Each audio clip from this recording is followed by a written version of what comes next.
یتبعون الرسول النبی الامی، لوگوں اس نبی کی، اس رسول کی اتباع کرو جو ساری کائنات کی جڑ ہے، جو اصل کائنات ہے، جو ساری کائنات کی بنیاد ہے۔ اور سورہ نجم پارہ نمبر 27 کی طرف اگر آپ جائیں تو اللہ تعالیٰ ارشاد فرماتا ہے وَالنَّجْمِ إِذَا هَوَىٰ، قسم ہے روشن ستارے محمد کی جو معراج کی رات اوپر جا کے نیچے کو آئے۔ اور نجم کے بھی بہت سے معنی ہیں، جن میں سے ایک معنی گھاس جس کو ہم کھپل کہتے ہیں، جو تھوڑی سی لگا دیجئے پوری کیاری میں پھیل جاتی ہے، وہ بھی ہے۔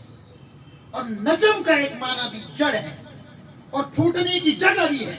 تو قرآن مجید فرقان حمید میں اللہ تعالیٰ نے ارشاد فرمایا وَالنَّجْمِ إِذَا هَوَىٰ، قسم ہے روشن ستارے محمد کی جو ساری کائنات کی اصل ہے، جو ساری کائنات کی جڑ ہے اور بنیاد ہے۔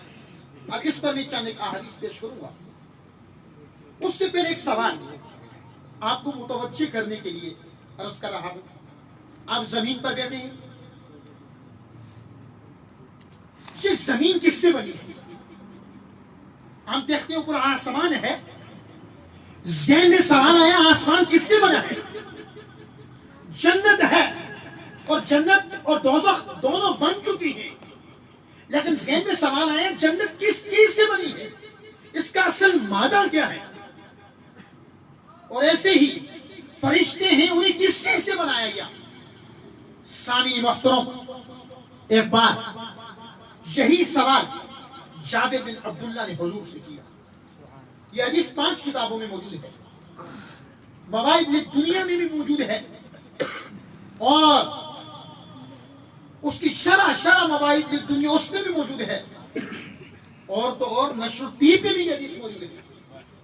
جابر بن عبداللہ نے سوال کیا، عن جابر بن عبداللہ رضی اللہ عنہما، جابر بن عبداللہ روایت کرتے ہیں کہ قال قلت یا رسول اللہ صلی اللہ علیہ وسلم، میں نے عرض کیا اے اللہ کے رسول، بی ابی انت و امی، میرے ماں باپ آپ پہ قربان، اخبرنی عن اول شیء خلقہ اللہ تعالی قبل الاشیاء، آپ مجھے خبر دیں اللہ تعالیٰ نے کائنات میں سب سے پہلے کس چیز کو پیدا کیا؟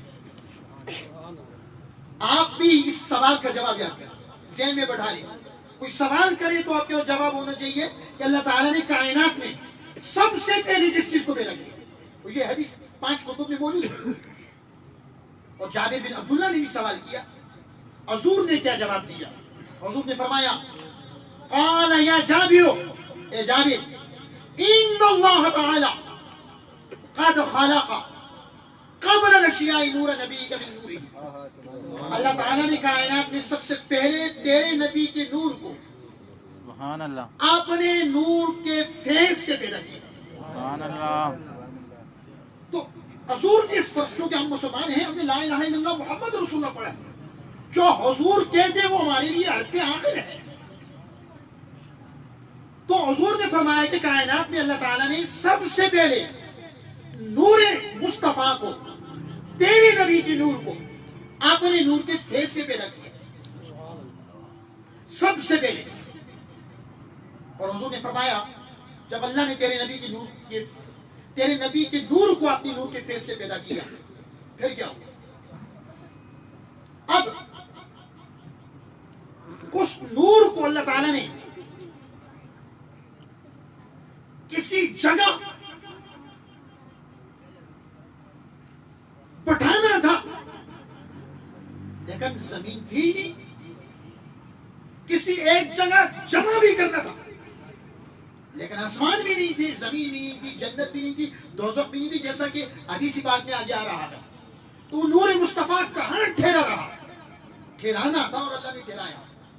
تو محدثین نے اس حدیث کی شرح لکھتے ہوئے یہ جواب لکھا کہ اللہ تعالیٰ نے اپنے نبی کے نور کو اپنی آغوش رحمت میں ٹھہرایا۔ سبحان اللہ۔ نعرہ تکبیر، نعرہ رسالت، نعرہ حیدری۔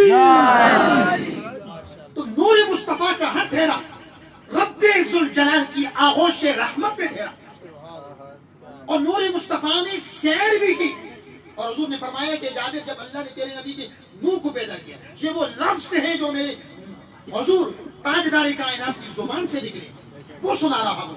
حضور نے فرمایا وَلَمْ يَكُنْ فِي ذَلِكَ الْوَقْتِ لَوْحٌ، جب اللہ نے تیرے نبی کی نور کو پیدا کیا اس وقت لوح محفوظ بھی موجود تھی، وَلَا قَلَمٌ، حضور نے فرمایا قلم بھی موجود تھی، وَلَا جَنَّةٌ وَلَا نَارٌ، حضور نے فرمایا جب اللہ نے تیرے نبی کی نور کو پیدا کیا اس وقت جنت بھی نہیں تھی، دوزخ بھی نہیں تھی، وَلَا شَمْسٌ وَلَا قَمَرٌ، فرمایا چاند بھی نہیں تھا، سورج بھی نہیں تھا، وَلَا سَمَاءٌ وَلَا أَرْضٌ، کوئی زمین بھی نہیں تھی، کوئی آسمان بھی نہیں تھی، وَلَا إِنسِيٌّ وَلَا جِنِيٌّ، کوئی جن بھی نہیں تھا، کوئی انسان بھی نہیں تھا، لیکن رسول اللہ کا نور موجود تھا، موجود تھا۔ اور پھر اللہ تعالیٰ نے اس نور کو 4 حصوں میں تقسیم کیا۔ کتنے حصوں میں؟ Dividing into 4 parts. اللہ تعالیٰ نے 4 حصوں میں تقسیم کیا۔ آئیے جانتے ہیں یہ لوح کس چیز سے بنا، اور آج کی سائنس بھی اس بات کی تائید کر رہی ہے کہ کائنات میں زمین و آسمان کے معرض وجود میں آنے سے پہلے ایک نور تھا، اس نور سے وہ کیا مراد دے رہے ہیں ہم اس طرف نہیں رہے۔ ہمارے مذہب کا کیا نقطہ نظر ہے؟ فرمایا اللہ نے اسے 4 حصوں میں تقسیم کر دیا۔ نور مصطفیٰ کے جزء اول سے اللہ تعالیٰ نے فخلق من الجزء الاول القلم، اللہ تعالیٰ نے قلم کو بنایا۔ اور نون والقلم کی تفسیر پڑھیں تو پتہ چلے گا اس سے وہ قلم نہیں جس کے ساتھ ہم لکھتے ہیں، اس سے کیا مراد ہے اس کی تفاسیر میں جائیں گے تو آپ کو بڑا لطف آئے۔ وَمِنَ الثَّانِيَ اللَّوْحُ، نور مصطفیٰ کی پہلی تقسیم کے دوسرے حصے سے حضور نے فرمایا کہ اللہ نے لوح محفوظ کو بنایا۔ قرآن مجید میں آیا بل ہوا قرآن مجید فی لوح محفوظ، پارہ نمبر 30۔ اور نور مصطفیٰ کی پہلی تقسیم کے تیسرے حصے سے اللہ تعالیٰ نے عرش کو بنایا، اور چوتھا حصہ اس کو دوبارہ 4 حصوں میں تقسیم کر دیا۔ اب یہ دوسری تقسیم تھی حضور کے نور۔ سو جب دوسری تقسیم ہوئی، دوسری تقسیم کے پہلے حصے سے اللہ تعالیٰ نے حملۃ العرش، عرش اٹھانے والے فرشتوں کو بنایا۔ سبحان اللہ۔ نور مصطفیٰ کی دوسری تقسیم کے دوسرے حصے سے اللہ تعالیٰ نے کرسی کو بنایا، اور اس کرسی سے یہ مراد نہیں ہے جس پر میں اور آپ بیٹھتے ہیں، وہ آیت الکرسی کی تفسیر پڑھیں گے تو بڑا لطف آئے گا، میں اس طرف نہیں جاؤں۔ نور مصطفیٰ کی دوسری تقسیم کے تیسرے حصے سے اللہ تعالیٰ نے عرش اٹھانے والے فرشتوں کو بنایا۔ اب چوتھا حصہ بچ گیا، اس کو دوبارہ 4 حصوں میں تقسیم کر دیا۔ کتنے حصوں میں تقسیم کیا؟ 4 حصوں میں۔ اب یہ تیسری تقسیم تھی، اور نور مصطفیٰ کی تیسری تقسیم کے پہلے جو سے نبی پاک نے فرمایا کہ اللہ تعالیٰ نے 7 آسمانوں کو بنایا۔ یہ کسی کا قول نہیں سنا رہا، یہ آقا دو جہاں کا فرمان سنا رہا۔ فرمایا نور مصطفیٰ کی تیسری تقسیم کے پہلے جو سے اللہ تعالیٰ نے 7 آسمانوں کو بنایا، اور نور مصطفیٰ کی تیسری تقسیم کے دوسرے جز سے حضور نے فرمایا اللہ نے 7 زمینوں کو بنایا۔ اور نور مصطفیٰ کی تیسری تقسیم کے تیسرے جز سے اللہ نے جنت کو بھی بنایا، دوزخ کو بھی بنایا۔ اب یہاں لفظ دوزخ آگے اس پر مفسرین کے اقوال ہیں، میں اس طرف نہیں جاؤں گا۔ سامعین محترم، اس حدیث سے یہ پتہ چلا اور رسول اللہ کے فرمان سے یہ پتہ چلا کہ یہ زمین بھی مصطفیٰ کے نور سے بنی ہے، سبحان اللہ۔ 7 آسمان بھی مصطفیٰ کے نور سے بنے ہیں، سبحان اللہ۔ کرسی بھی نور مصطفیٰ سے بنی ہے، اور قلم بھی نور مصطفیٰ سے بنا ہے، اور عرش بھی نور مصطفیٰ سے بنا ہے، اور عرش اٹھانے والے فرشتے بھی نور مصطفیٰ سے بنے ہیں۔ یہ ساری کائنات نور مصطفیٰ سے بنی ہے۔ تیری نسل پاک میں ہے بچہ بچہ نور کا، کہا کہ تو ہے عین نور، تیرا سب گھرانہ نور۔ میں آخر میں بتاؤں گا، میں اور آپ چلتے ہیں ہمارا سایہ ہوتا ہے، حضور کا سایہ کیوں نہیں؟ اچھا، نور مصطفیٰ کی خلقت میں ہم بات کر رہے ہیں۔ تاجدار کائنات نے فرمایا، اللہ تعالیٰ نے حضرت آدم کی پیدائش سے 14,000 سال پہلے نور مصطفیٰ کو پیدا کیا. یہ ایک حدیث پاک ہے. اور دوسری حدیث پاک میں آیا, بہت ساری کتب میں یہ حدیث ہے, فقط میں آپ کے ذوق کے لیے نہیں سنا رہا ہوں, احادیث کتب میں موجود ہے. ایک دن جبرائیل امین آئے, آ کے عرض کرنے لگے, یا رسول اللہ, حضور نے فرمایا, اے جبرائیل بتا تیری عمر کتنی ہے؟ کہا یا رسول اللہ اور تو مجھے کچھ نہیں پتا, لیکن جب اللہ نے مجھے پیدا کیا چوتھے حجاب پر ایک ستارہ آتا تھا. ستارہ وہ ہے جس کی خود چمک ہوتی ہے, اور سیارے کی خود چمک نہیں ہوتی. ستارے کی روشنی سیارے پہ پڑتی ہے, وہ بھی چمکنے لگتا ہے. اور قرآن مجید نے مصطفیٰ کو ستارہ کہا ہے, سیارہ نہیں کہا. سورہ احزاب میں بھی, سورہ نجم میں بھی کہا ایک ستارہ چمک رہا تھا, اور وہ ستارہ 70,000 سال کے بعد آتا. اور اس ستارے کو میں نے 70,000 بار دیکھا ہے.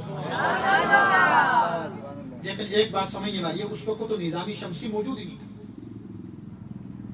ہمارے یہاں ایک دن اور رات, اس کا دارالمدار نظام شمسی اور قمری پر ہے. اس وقت تو دن موجود ہی نہیں تھا. کیا یہ 24 گھنٹے کا دن رات یہ مراد ہے؟ نہیں. کل محدثین نے لکھا اس بات کو, قیامت کا چونکہ دن جو ہے وہ 50,000 سال کا ہوگا. وہ جو 70,000 سال کے ایام تھے, ان میں سے ہر دن 50,000 سال کا تھا. ہر دن 50,000 سال کا تھا. تو سامعین محترم, آپ اندازہ لگائیں کہ اللہ تعالیٰ نے نور مصطفیٰ کو کب کس وقت پیدا کیا. اور ایک صحابی ہے ابو ہریرہ, انہوں نے پوچھا, یا رسول اللہ متی کنت نبیًا, آپ کو کب نبی بنایا گیا؟ حضور نے فرمایا, آدم بین الروح والجسد, میں اس وقت بھی نبی تھا جب آدم مٹی اور پانی کے درمیان تھے. ایک اور صحابی ہے, انہوں نے پوچھا, متی اخذ میثاقک, آپ سے میثاق نبوت کب لیا گیا؟ فرمایا, آدم بین الروح والجسد, مجھ سے اس وقت میثاق نبوت لیا گیا جب آدم مٹی اور پانی کے درمیان تھے. اور ایک اور صحابی ہے, انہوں نے کہا, متی جعلت نبیًا, آپ کو کب نبی بنایا گیا؟ فرمایا, آدم بین الماء والطین, جس وقت آدم مٹی اور پانی کے درمیان تھے اس وقت بھی میں نبی. وہ نبیوں میں نبی ایسے کہ امام الانبیاء ٹھہرے, وہ نبیوں میں نبی ایسے کہ امام الانبیاء ٹھہرے, اور حسینوں میں حسین ایسے کہ محبوب خدا ٹھہرے. ایک اور بات, آج یہ تصور دیا جاتا ہے, میں اس طرف نہیں جاؤں گا کہ سیلیبریٹ اور سیلیبریشن کیا ہے, منانا, جبکہ اسلام پوری کا پورا منانا ہی ہے. ایک اور بات آپ کو سمجھا دوں, عیدیں جتنی ہیں, ہم عید میلاد النبی مناتے ہیں.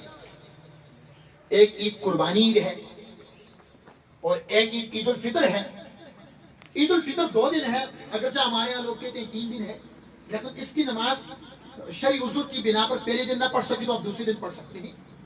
اور قربانی 3 دن ہے, 3 دن تک قربانی کی جا سکتی ہے, اور نماز بھی شرعی عذر کی بنا پر 3 دن تک پڑھی جا سکتی ہے. احناف کے نزدیک تمام کتابوں میں موجود ہے 7 دن نہیں. تو سوال یہ پیدا ہو کہ عید میلاد النبی کہاں سے آ گئی؟ قرآن مجید کی ایک آیت ہے تکمیل دین والی, الیوم اکملت لکم دینکم واتممت علیکم نعمتی ورضیت لکم الاسلام دینا, کہ آج میں نے تمہارے لیے تمہارا دین مکمل کر دیا. یہ آیت, اس آیت کے بارے میں ایک یہودی فاروق اعظم کی بارگاہ میں حاضر ہوا. اس نے آ کے عرض کیا کہ آپ کی کتاب قرآن مجید میں ایک آیت ایسی ہے, اگر وہ آیت تو رات میں نازل ہوتی, جس دن وہ نازل ہوتی اس دن کو ہم عید مناتے. فاروق اعظم نے کہا, اور دوسری روایت میں عبداللہ بن عباس نے کہا, قال من ایو آیت, وہ کون سی آیت ہے؟ اس نے تکمیل دین والی آیت پڑھی تو سیدنا فاروق اعظم نے اور عبداللہ بن عباس نے کہا, یہ آیت یوم جمعہ کو نازل ہوئی. یوم جمعہ بھی ہمارے لیے عید کا دن ہے. یہ آیت یوم عرفہ کو نازل ہوئی, یوم عرفہ بھی ہمارے لیے عید کا دن ہے. تم کہتے ہو کہ اگر یہ آیت تمہاری کتاب پہ نازل ہوتی تم ایک عید مناتے. مسلمان اس آیت کے نزول پر پہلے سے 2 عیدیں منا رہے ہیں. آپ سمجھنے والی اگر دھیان رہا, سامعین محترم، اگر قرآن مجید کی ایک آیت اترے، اس پر ایک عید نہیں بلکہ 2 عیدیں منائی جائیں، عیدیں جس دن وہ ساری آیتوں والا رسول آیا ہو، جس پر قرآن مجید کی ایک آیت نہیں، 100 آیتیں نہیں، 1000 آیتیں نہیں، بلکہ 6666 آیات بینات اتری ہو، اس کی یوم ولادت پر کتنی عیدیں منانی چاہیے؟ کتنی عیدیں منانی چاہیے؟ فلک کے نظاروں، زمین کی بہاروں، سب عیدیں مناؤ، حضور آگے ہیں، حضور آگے ہیں، حضور آگے ہیں۔ اٹھو غم کے مارو، چلو بے سہارو، خبر یہ سناؤ، حضور آگے ہیں، حضور آگے ہیں، حضور آگے ہیں۔ اور پھر ایک اور بات حضور نے فرمایا، جمعہ عید کا دن، اس میں کوئی دوسری رائے نہیں، صحیح بخاری بھی موجود ہے، کہا جمعہ عید کا دن ہے۔ صحابہ نے پوچھا پھر کیا کریں؟ حضور نے فرمایا جمعہ کو غسل کرو، مجھ پر کثرت سے درود و سلام پڑھو، اچھا لباس پہنو۔ یا رسول اللہ، یہ سب کچھ ہم کریں گے، لیکن یہ بتائیے جمعہ عید کا دن کیوں ہے؟ جمعہ عید کا دن کیوں ہے؟ حضور نے فرمایا خلق فیہ آدم، جمعہ عید کا دن اس لیے ہے کہ جمعہ کے دن حضرت آدم پیدا ہوئے۔ جمعہ عید کا دن کیوں ہے کہ جمعے کے دن حضرت آدم پیدا ہوئے۔ تو لوگوں، سمجھنے والی بات ہے کہ جس دن حضرت سیدنا آدم پیدا ہو، وہ دن عید کا دن ہے، جس دن آدم کا امام اور کل حضرات انبیاء کرام کا امام پیدا ہو، اور جس دن وہ نبی پیدا ہو جس پر 20 بار درود پڑھنے سے آدم و حوا کا نکاح ہوا، اس نبی کا یوم ولادت کس قدر عید کا دن ہو؟ اور ذرا غور کیجیے، سال میں کتنے جمعے آتے ہیں؟ تو جمعہ کا عید ہونا، اس کی نسبت میلاد آدم کے ساتھ ہے۔ تو تاجدار کائنات صلی اللہ علیہ وسلم کا یوم ولادت اس سے بڑھ کے عید کا دن ہے۔ سبحان اللہ۔ سامعین محترم، قرآن مجید کی سورہ مائدہ کی ایک آیت ہے، ربنا انزل علینا مائدۃ من السماء تکون لنا عیدا لاولنا، یہ لفظ عید قرآن میں بھی آیا سورہ مائدہ میں، اور مائدہ نعمت کو کہتے ہیں۔ حضرت عیسیٰ علیہ السلام کی دعا پر اللہ تعالیٰ نے نعمت کا نزول فرمایا۔ وہ نعمت کیا تھی؟ روٹیاں تھیں، تتر تھے، بٹیر تھی، بھری ہوئی مچھلی تھی۔ تفسیر میں یہ لکھا ہے، سو جب یہ نعمتیں نازل ہوئی تو حضرت عیسیٰ علیہ السلام نے دعا کی، یہ دعا حضرت عیسیٰ علیہ السلام کی کہ ربنا انزل علینا مائدۃ من السماء تکون لنا عیدا لاولنا وآخرنا۔ اے اللہ، جس دن تو نے مائدہ نعمت ہم پہ نازل کی ہے، اس دن کو ہمارے لیے عید بنا دے، ہمارے اگلوں کے لیے بھی عید بنا دے اور پچھلوں کے لیے بھی۔ مائدہ نعمت کے اترنے پر عید منائی جائے، جس دن وہ نعمت عظمیٰ، وہ نعمت کبریٰ، جس نعمت سے بڑی نعمت کائنات میں کوئی بھی نہیں، اس نعمت کی شان ولادت اور یوم ولادت پر کس قدر عید منانی چاہیے۔ اور پھر اللہ تعالیٰ نے ہمیں آنکھیں دی، کان دیے، والدین جیسی نعمتوں سے نوازا۔ قرآن کہتا ہے وَإِن تَعُدُّوا نِعْمَتَ اللَّهِ لَا تُحْصُوهَا، اگر تم اللہ کی نعمتوں کو گننا شروع کر دو، تمہاری گنتیاں ختم ہو جاتی ہیں، ختم ہو سکتی ہیں، لیکن اللہ کی نعمتیں اتنی کثیر ہیں وہ ختم نہیں ہو سکتی۔ تو ایک نعمت، اللہ نے کثیر نعمتیں نہیں، کسی پر احسان نہیں جتایا، لیکن ایک نعمت ایسی نعمت ہے، اللہ نے جب اس نعمت سے مومنین کو نوازا تو اللہ نے احسان جتایا۔ پارہ نمبر 4 میں پوری آیت ہے کہ لَقَدْ مَنَّ اللَّهُ عَلَى الْمُؤْمِنِينَ إِذْ بَعَثَ فِيهِمْ، کہ میں نے مومنین پر احسان کیا، انہی میں سے اپنا برگزیدہ رسول مبعوث کیا۔ سبحان اللہ۔ اللہ تعالیٰ آپ سب کو حج کی سعادت نصیب کرے، اور بہت سے لوگوں کو نصیب بھی ہوئی ہوگی۔ آپ یقیناً کچھ لوگوں کی حاضری وہاں ہوئی ہے، وہاں ایک پتھر ہے مقام ابراہیم، اور پارہ نمبر 1 میں پوری آیت کا کچھ حصہ وَاتَّخِذُوا مِن مَّقَامِ إِبْرَاهِيمَ مُصَلًّى، کہ آپ مقام ابراہیم کو مصلی بنائیں۔ آپ حج کرنے جائیں اور عمرہ کرنے جائیں، حرم کعبہ اور مقام ابراہیم کو سامنے رکھے بغیر اگر 2 نفل نہیں پڑھتے تو آپ کو عمرہ ہی قبول نہیں ہے، 2 نفل پڑھتے۔ اور مقام ابراہیم پر حضرت ابراہیم علیہ السلام کے قدموں کے نشانات موجود ہیں. اور ابراہیم علیہ السلام کو کتنا عرصہ گزر گیا؟ 4000 سال. کتنا عرصہ گزر گیا؟ سب کی آواز آئی. کیا ساری زندگی ابراہیم علیہ السلام ایک ہی پتھر پہ قدم رکھے؟ وہ تو ریتلی زمین کے رہنے والے تھے. انہوں نے تو سینکڑوں ہزاروں بلکہ لاکھوں پتھروں پہ قدم رکھے ہوں گے. یہ نکتہ سمجھے. لیکن کسی اور پتھر پہ حضرت ابراہیم کے قدموں کے نشانات موجود نہیں. ایک پتھر حلم کعبہ میں ایسا ہے آج 4000 سال گزر گئے اور کئی ہزار سال گزر جائیں گے، ابراہیم علیہ السلام کے قدموں کے نشانات نہیں مٹیں گے. لیکن کیا موجود ہے؟ نوجوان ساتھیوں اور بزرگوں یہ بات سمجھنے والی ہے. آئیے اس کی گواہی بھی اللہ کا قرآن دے رہا ہے. سورہ بقرہ پڑھیے. جب حضرت ابراہیم علیہ السلام نے کعبۃ اللہ کو تعمیر کیا، اسماعیل علیہ السلام دونوں نے، وَإِذْ يَرْفَعُ إِبْرَاهِيمُ الْقَوَاعِدَ مِنَ الْبَيْتِ وَإِسْمَاعِيلُ، جب حرم کعبہ کو اور کعبۃ اللہ کو تعمیر کیا، سو جب تعمیر مکمل ہوگی اور مزدوری مانگی. اللہ نے کہا کیا مزدوری؟ کہا مزدوری یہ ہے کہ آخری نبی کو میری اولاد سے پیدا کر. ابراہیم علیہ السلام نے اس پتھر پہ کھڑے ہو کے میلاد مصطفیٰ کی دعا مانگی. میلاد کا مطلب ہے یوم پیدائش.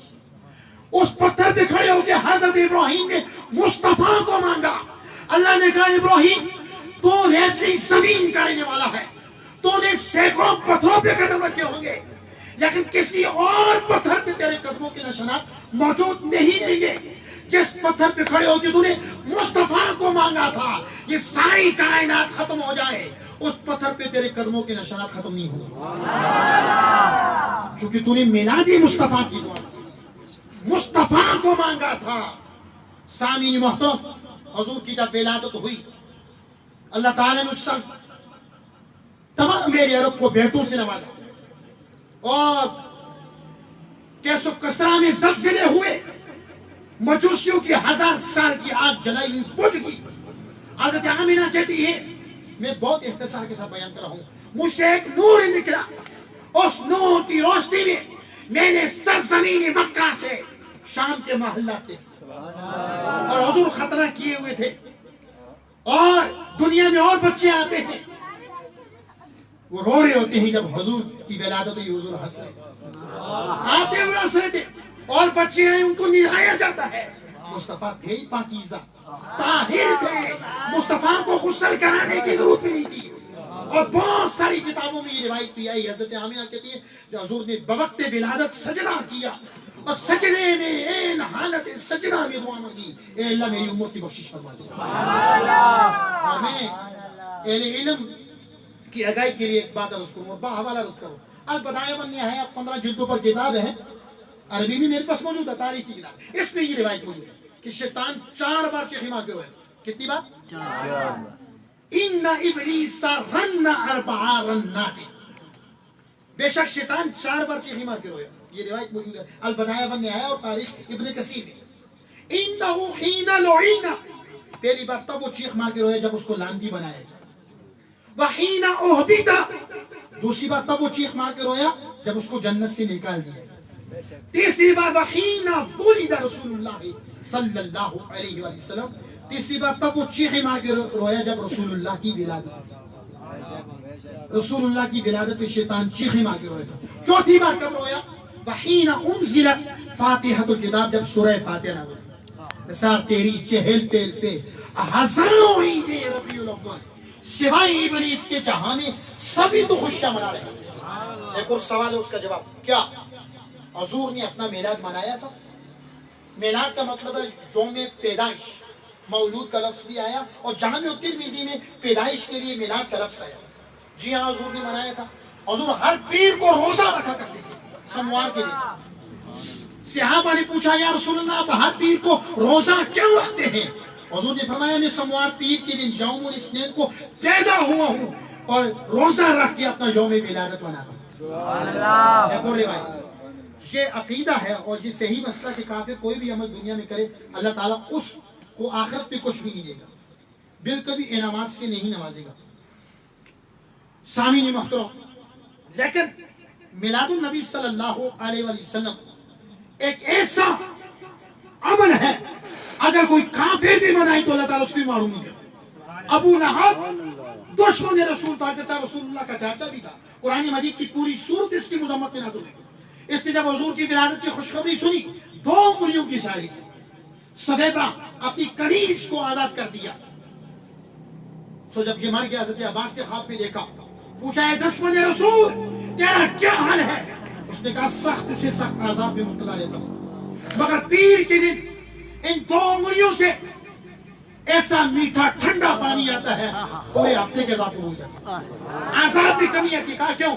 کہا ان 2 انگلیوں کے اشارے سے میں نے رسول اللہ کی محمد بن عبداللہ کی ولادت کی خوشخبری سن کر اپنی کنیز کو آزاد کیا, اپنی کنیز کو آزاد کیا تھا. تو میلاد النبی ایک ایسا عمل ہے, کوئی کافر بھی منائے اللہ تعالیٰ اس کو بھی معلوم نہیں کرتا. سامعین محترم, میلاد النبی پر اور حضور کے عشق پر باتیں بہت زیادہ ہیں, لیکن چونکہ وقت بہت کم ہے, میں آخر میں قرآن مجید کی عظمت پر چند باتیں عرض کر کے اجازت چاہوں گا. قرآن مجید ایک ایسی کتاب ہے جس میں کوئی غلطی نہیں. میں خود بک رائٹر ہوں, آپ حضرات نے میری کتب دیکھی ہے, اسپیشلائزیشن ان اسلامک نام پر میری اپنی بکس ہیں. دنیا میں کروڑوں کتابیں موجود ہیں اور کوئی مصنف, مؤلف اور مرتب یہ دعویٰ نہیں کر سکتا کہ اس کی کتاب غلطیوں سے پاک. کتاب کے آغاز یا آخر میں لکھ دیا جاتا ہے اگر اس میں کوئی غلطی ہو تو آگاہ کر دیا جائے. لیکن قرآن مجید فرقان حمید ایک ایسی کتاب ہے جس کے آغاز میں اللہ فرما رہا ہے ذالک الکتاب لا ریب فیہ. یہ وہ کتاب ہے جس میں کوئی ڈاؤٹ نہیں, کوئی شک نہیں. شک کرنے والا کافر ہے. آج کروڑوں کتابیں موجود, ہر کتاب میں غلطی ہو سکتی ہے, کروڑوں مصنفین کے الفاظ میں غلطی ہو سکتی ہے, لیکن اس زمین پر ایک ایسی کتاب اللہ کی موجود ہے جو ہر قسم کی غلطیوں سے, غلط سے پاک ہے.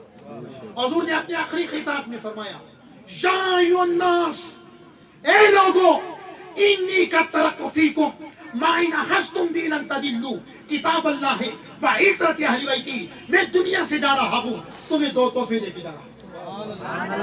ایک تحفہ تمہیں اللہ کی کتاب قرآن دے کے جا رہا ہوں, اور دوسرا تحفہ اپنی اہل بیت دے کے جا رہا ہوں, اپنی عترت دے کے جا رہا ہوں. اور اگر ایک تحفہ خدا ہے, دوسرا تحفہ مصطفیٰ ہے.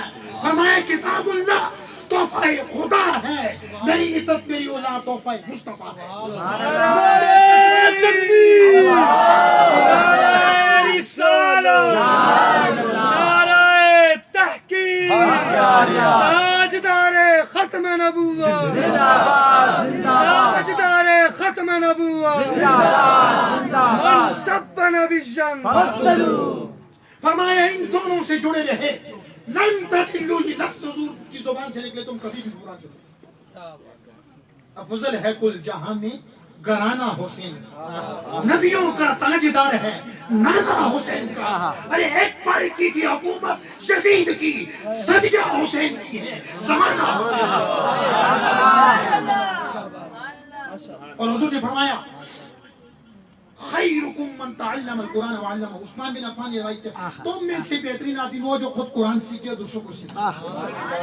اور اگلی حدیث ابن ماجہ سے پڑھو, حضور نے فرمایا لأن تغدو فتعلم آیت من کتاب اللہ خیر لک من ان تصلی 1000 رکعۃ.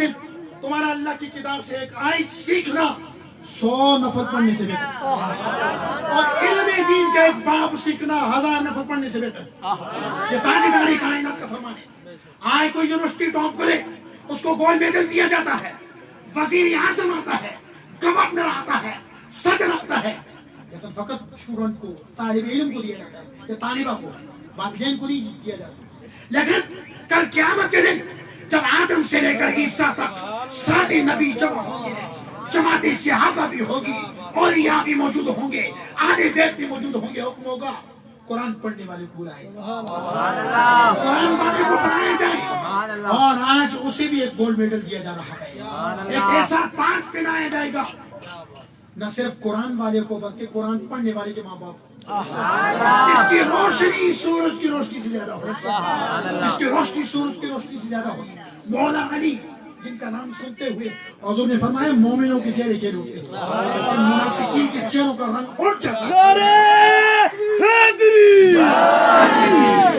سامعین محترم, مولا علی روایت کرتے حضور نے فرمایا من قرأ القرآن جو بندہ قرآن پڑھے فاستظہرہ اور اس کو حفظ کر لے. ابھی 3 بچوں نے قرآن مجید مکمل کر کے دستار فضیلت حاصل کی اور میں سردار صاحب آپ کو بہت مبارک پیش کرتا ہوں. یہی سب سے بڑا سرمایہ ہے. اللہ کی کتاب قرآن مجید کی 20 سورتوں کو یاد کرنا بہت مشکل ہے. پوری قرآن مجید اللہ کی کتاب کو 6666 آیات بینات کو اپنے سینے میں محفوظ کرنا بہت بڑی بات ہے. بہت بڑی بات ہے. ہر ایک کے بس کی بات. سامعین محترم، میں عرض کر رہا تھا مولا علی فرماتے ہیں، حضور نے فرمایا من قرأ القرآن، جو بندہ قرآن پڑھے فاستظہرہ اور اس کو زبانی یاد کرے، فأحل حلالہ وحرم حرامہ، اس کی حلال کردہ چیزوں کو حلال جانے اور حرام کردہ چیزوں کو حرام جانے.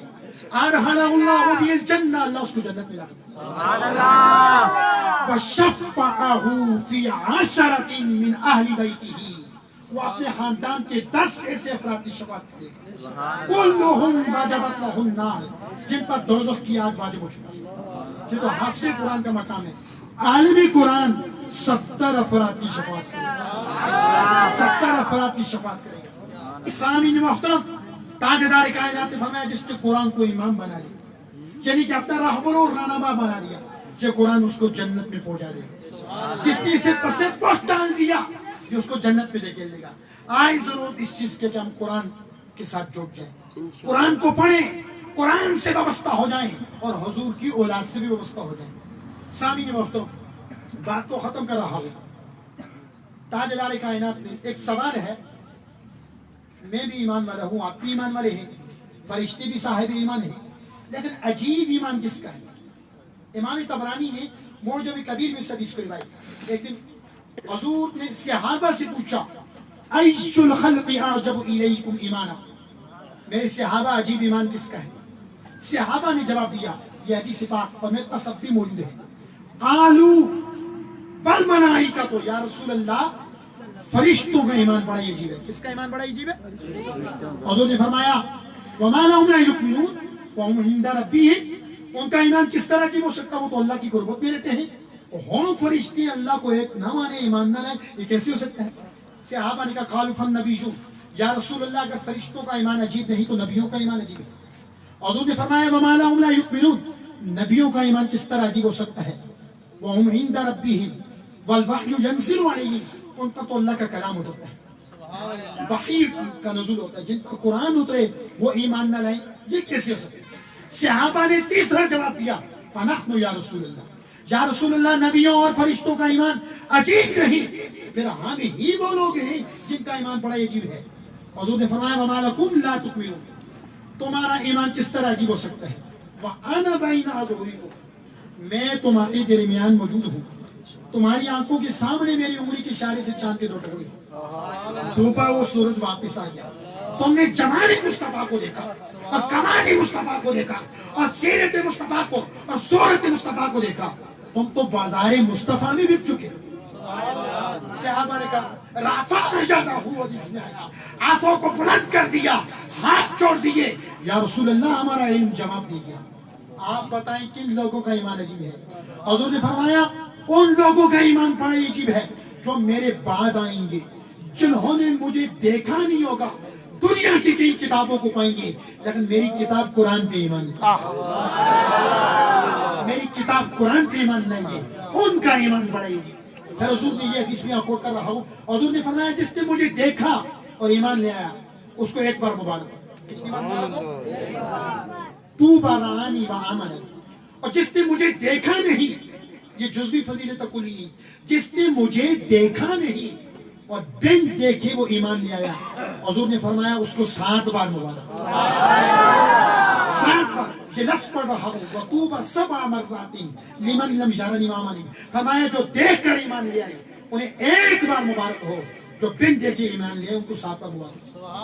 سامعین محترم، نوائی وقت میں چند سال پہلے ایک کالم نگار نے واقعہ دیکھا، قاری صاحب آپ کو سنایا پہلے بھی، کہ ایک شخص تھا، اس نے اپنے بیٹوں کو اعلیٰ تعلیم دی، اسکول کی تعلیم دی. ہم اسکول کی تعلیم کے مخالف نہیں، میں نے خود الحمدللہ امفل کیا ہوئے، لیکن ایک بات آپ کو سمجھانا چاہتا ہوں. تعلیم مکمل ہو جانے کے بعد اس کے بیٹوں کو سرکاری ملازمت مل گئی.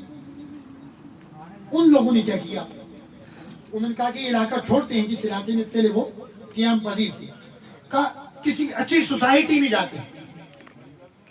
اور جس بندے نے اپنے 2 بچوں کو تعلیم دی تھی وہ نہ گرمی کو دیکھتا تھا نہ سردی کو. ایک باپ اپنی اولاد کے لیے کتنی محنت کرتا ہے, سردی اور گرمی اس کے لیے رکاوٹ نہیں ہوتی, وہ دن رات جید مسلسل کر رہا ہوتا ہے. زندگی نام ہی جید مسلسل کا. گرمیوں کی شدت کی وجہ سے اس خوبصورت جوان کا رنگ بھی سیاہ ہو گیا. ایک وقت آیا وہ بوڑھا ہو گیا, اس کے بیٹوں کو ملازمت مل گئی, وہ علاقہ چھوڑ دیا, جھونپڑی چھوڑ دی اور اچھے علاقے میں چلے گئے. میں اس علاقے کا نام نہیں لے رہا ہوں, کالم نگار نے اس علاقے کا نام لیا. سو جب ہم منتقل ہوئے, ایک عالی شان بنگلہ بنایا. اس بابا کے بیٹوں نے, ایک پروفیسر تھا, ایک دوسرا ٹیچنگ کر رہا تھا, بڑے گریڈ کا افسر تھا وہ بھی. ایک دن اس بابا کے بچوں سے ان کے دوست ملنے کے لیے, اسکول کے دوست تھے وہ.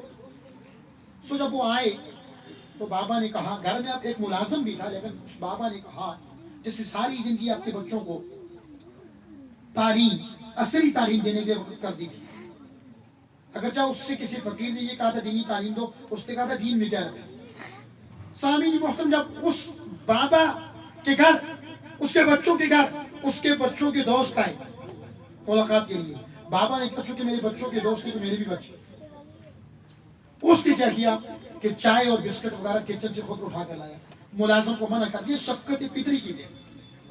سو جب وہ بابا خود چائے بسکٹ اٹھا کر لایا اور اپنے بچوں کے دوستوں کے سامنے رکھا, تو اس کے بچوں سے ان کے دوستوں نے سوال کیا یہ سیاہ رنگ والا بابا کو. وہ بچوں نے جو جواب دیا وہ جواب ایسا ہے, دلوں کو ہلا دینے والا جواب. کہا یہ بابا ہمارا غلام, یہ بابا ہمارا غلام. اس بابا نے چیخ ماری, گر گیا. اس نے کہا, جب بے ہوش ہو گیا, ہوش آیا, اس نے کہا قصور تمہارا نہیں, قصور میرا, غلطی تمہاری نہیں, غلطی میری اپنی ہے. کاش تمہاری گھٹی میں میں نے مدینے والے کو قرآن دیا, کاش تمہیں مصطفیٰ کا قرآن میں نے دیا ہوتا, رسول اللہ کی حدیثیں پڑھائی ہوتی. آج تم سے کوئی پوچھتا بتاؤ یہ بابا کون ہے, تم کہتے یہ بابا وہ ہے حدیث مصطفیٰ کے مطابق جسے محبت کی نگاہ سے مسکرا کے ایک بار دیکھو ایک حج مقبول کا سبب. والدین کو محبت سے ایک بار دیکھو تو ایک حج کا سبب, اور خالی حج کا نہیں بلکہ حج مقبول کا, اور اگر 100 بار دیکھو تو 100 حج مقبول کا سبب. ہاں یہ وہ بابا ہے. سامعین محترم, اپنے بچوں کو قرآن کی تعلیم, جیسا کہ مجھ سے پہلے وہ مولانا صاحب آئے, انہوں نے تائید کی کہ یہاں ماشاءاللہ بہت اچھی پڑھائی ہو رہی ہے. میں خود تائید کروں گا ماشاءاللہ. قاری فضل الرحمان صاحب کراچی میں جب سے پڑھا رہے, تب اس وقت سے لے کر 2005 سے اب تک ان کا پڑھانا اور ان کے تلامذہ اور جو ہے ان سے میں آشنا ہوں. بہت اچھا پڑھاتے ہیں ماشاءاللہ تجوید کے ساتھ. تو آپ اپنے بچوں کو ضرور اس ادارے میں داخل کریں, سردار کی سرپرستی میں. انشاءاللہ اگر ایک وقت ہے کہ جس طرح آئے 3 بچے قرآن کے حافظ بن کر گئے, آپ کے بھی بچے اللہ کی کتاب کو اپنے سینے میں محفوظ کریں, قرآن مجید کو یاد کریں. سامعین محترم, باتیں بہت تھیں لیکن وقت بہت قریب ہے. ایک چھوٹی سی بات, 2 سے 3 منٹ میں گفتگو کو ختم کرتا ہوں. آپ جب بھی بات کریں ایسی بات کریں جس سے کسی کی دل آزاری نہ ہو. تاجدار کائنات نے فرمایا المسلم من سالم المسلمون من لسانه و یده, مسلمان وہ ہے جس کے زبان اور ہاتھ سے دوسرا مسلمان محفوظ رہے. سردار صاحب چونکہ ایک سیاسی شخصیت بھی ہیں, ان کی فلاحی خدمات بھی ہیں, تو سلطان محمود غزنوی ایک بادشاہ گزرا ہے, اقبال کا شعر بھی ہے, ایک صف میں کھڑے ہیں محمود و ایاس, نہ کوئی بندہ رہا نہ بندہ رہا. اس کا غلام ایاس. ایک بات, سلطان محمود غزنوی کا دربار لگا ہوا. یہ آخری واقعہ, پھر میری بات ختم, میری تقریر ختم. بس اس بات کو ذرا دھیان سے سنیں. اس نے کہا کہ میں نے خضر علیہ السلام سے ملاقات کرنی ہے, کوئی بندہ میری ملاقات کرا, کوئی آدمی میری ملاقات حضرت خضر سے کرا. خضر علیہ السلام کا اصل نام بلیہ, ان کے والد کا نام ملکان, ان کی کنیت ابو العباس اور لقب خضر ہے. قرآن مجید کے پارہ نمبر 15 کے آخری رکوع اور 16 پارے کے پہلے رکوع میں ان کا واقعہ ہے. بعض نے کہا وہ نبی تھے, بعض نے کہا وہ ولی تھے, دونوں اقوال موجود ہیں. اب حیات انہوں نے پیا, سکندر اعظم حضرت ذوالقرنین نے خالہ جان. کہا میں نے خضر علیہ السلام سے ملاقات کرنی ہے. سلطان محمود غزنوی نے کہا کوئی بندہ ہے میری جو ملاقات کرا دے. ایک دیہاتی شخص غریب آدمی تھا, اس نے کہا میں آپ کی ملاقات کراؤں گا لیکن ایک شرط ہے. لیکن ایک کہا کیا شرط ہے؟ کہا 6 مہینے میرے گھر کا خرچہ آپ دیں, میں 6 مہینے وظائف کروں گا اور اس کے بعد آپ کی ملاقات کروں. بات سمجھنے والی. سلطان محمود غزنوی نے کہا ٹھیک. اس نے کہا میں 6 مہینے وظائف کرتا ہوں. 6 مہینے اس کے گھر کا خرچ سلطان محمود غزنوی دیتا رہا, جس کی مجلس میں غوث, قطب, ابدال سبھی بیٹھا کرتے تھے. 6 مہینے کے بعد جب اس سے بلایا گیا, کہا تو نے خضر علیہ السلام سے ملاقات نہیں کرائی, 6 مہینے کا تو نے وعدہ کیا. تاریخ کی بہت ساری کتابوں میں بات نہیں. اس نے کہا جی وظائف الٹ ہو گئے تھے, 6 مہینے کا وقت وظائف الٹ ہو گئے تو 6 مہینے کا اور وقت دے سو. کہا ٹھیک ہے. بادشاہ تو اس نے دے دیے 6 مہینے مزید. اس نے وظائف تو نہ کیا, وہ گھر چلا گیا, لیکن بادشاہ کو کہا کہ میں وظائف کر رہا ہوں. بات سمجھ آ رہی ہے؟ جن کو آ رہی ہے ذرا آپ کھڑے کریں. سمجھ آ رہی ہے. 6 مہینے مزید گزر کے بادشاہ نے اس کے گھر کا خرچ دیا. جب 6 مہینے کے بعد دوبارہ آئے تو کہا حضرت خضر سے میری ملاقات کرا. اس نے کہا بادشاہ سلامت, میں نے آپ سے جھوٹ بولا. میں غریب شخص تھا, دیہاتی شخص, اور روزگار تو تھا نہیں میرے پاس. آپ تو بادشاہ تھے. میں نے اپنے گھر کا نظام چلانے کے لیے کذب بیانی سے کام لیا. بادشاہ نے اپنے وزراء سے کہا جو شخص بادشاہ کے ساتھ جھوٹ بولے اس کی کیا سزا ہونی چاہیے. جو آدمی بادشاہ کے ساتھ جھوٹ بولے اس کی. ایک وزیر نے کہا کہ اس کا گلا گھونٹ کے اس کو مار دینا چاہیے. دوسرے وزیر نے کہا کہ اس کو کتوں کے آگے ڈال دینا چاہیے تاکہ بڑی تکلیف کے ساتھ وہ مار دے. ایک وزیر نے مشورہ دیا کہ گلا گھونٹ کے مار دینا چاہیے. دوسرے نے کہا کہ کتوں کے آگے ڈال دیا جائے تاکہ کتے اس کو کھا لیں اور بری موت ہو رہی. اس نے کہا میں اپنے غلام سے ایاز سے بھی مشورہ دیتا ہوں, اس کی کیا رائے ہے. اس نے کہا ایاز تیرا کیا مشورہ ہے.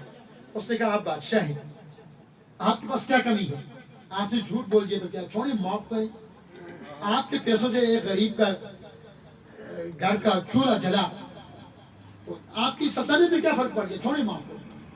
اچھا پہلے وزیر نے کیا کہا تھا, اس کا گلا گھونٹ دیا جائے. وہاں ایک بزرگ بیٹھے تھے سفید کو, انہوں نے کہا ہاں جی یہ ٹھیک کہہ رہا.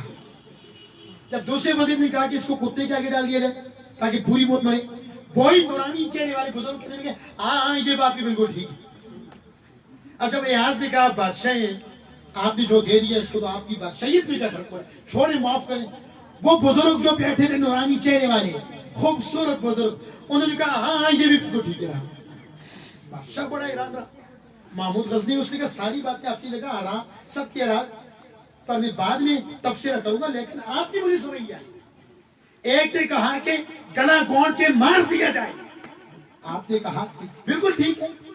دوسرے نے کہا نہیں اس کو کتوں کے آگے ڈال دیا جائے, آپ نے کہا بالکل بالکل ٹھیک ہے. تیسرے آپ کے غلام نے کہا کہ معاف کر دیا جائے, آپ نے کہا یہ بھی بالکل ٹھیک ہے. اب تینوں کی آراء کیسے ٹھیک ہو سکتی ہے. اس بزرگ کا جواب سنیے. اس نے کہا جی کہ پہلے جس شخص نے کہا کہ گلا گھونٹ کے مار دیا جائے اس کے آبا و اجداد کا تعلق کسائیوں سے ہے, وہ کام ہی یہ کرتے ہیں, ان کا کام یہ گلا اتارنا ہے. انہوں نے اپنے مزاج کے مطابق بات کی.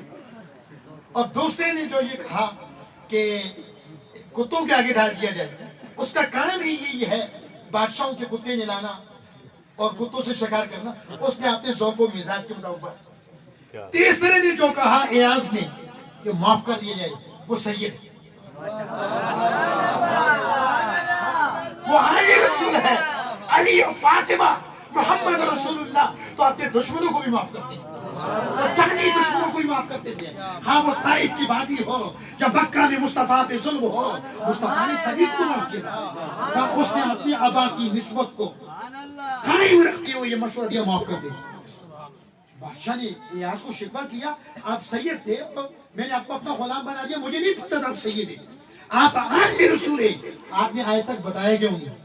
اس نے کہا جی میں نے مناسب سمجھے نہیں تھا بتا, لیکن یہ جو بزرگ ہیں انہوں نے میرا راز فاش کیا, میں بھی ان کا راز فاش کیا. میں بھی ان کا راز بتاتا ہوں، یہ بولے کہا یہی تو حضرت خضر علیہ السلام، یہی حضرت خضر علیہ السلام۔ میں اس شعر کے ساتھ اپنی گفتگو کو ختم کرتا ہوں۔ سمجھ لیتا ہے جو شان محمد، سمجھ لیتا ہے جو شان محمد، ہو جاتا ہے وہ قربانی، سمجھ لیتا ہے جو شان محمد، ہو جاتا ہے وہ قربانی محمد، اور قیامت تک کرے گا رہنمائی، اور قیامت تک کرے گا رہنمائی جہاں والوں کی قرآن محمد۔ اور اقبال نے کہا تھا کہ چند روزہ جوانی ہے یہاں نہ چل سر کو اٹھا اٹھا، یہ چند روزہ جوانی ہے یہاں نہ چل سر کو اٹھا اٹھا کر، خدا نے ایسے ہزاروں نقشے، خدا نے ایسے ہزاروں نقشے مٹا دیے ہیں بنا بنا کر۔ دوران گفتگو کوئی غلطی ہوئی اللہ کی بارگاہ میں سچی توبہ کرتا ہوں، اللہ معاف فرمائے۔ وآخر دعوانا ان الحمدللہ رب العالمین۔ نعرہ تکبیر، نعرہ